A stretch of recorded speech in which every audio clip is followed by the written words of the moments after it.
sinabihan yung TPMO natin na pag mag-ooperate daw ang TPMO sa Barangay de la Paz, kailangan daw tumimbre muna sa kanya, kailangan daw mag-abiso sa kanya. Ang kapal naman na mukha niyan, first day pa lang. First day pa lang, ganyan na. Ano pa kaya pag tumagal-tagal to? Napakabastos.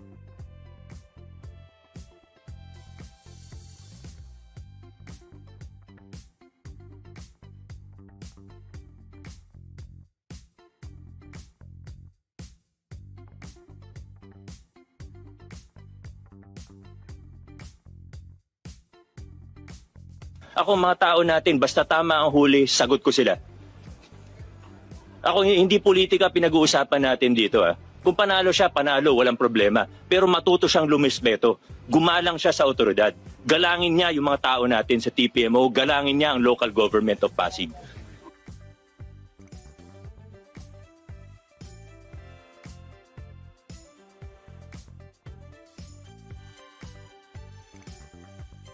Tanongin nyo, isa-isahin nyo yung 600 plus enforcers natin. Kahit isang beses, wala akong tinawagan para pagbigyan ng isang tao.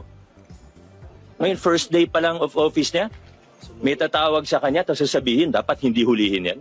Anong klaseng tao yan? Anong klaseng opisyalis yan? Anong klaseng leader yan?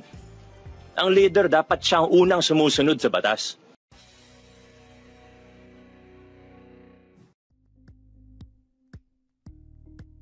Thank you for watching Politico TV. Please like and subscribe to our channel for more videos.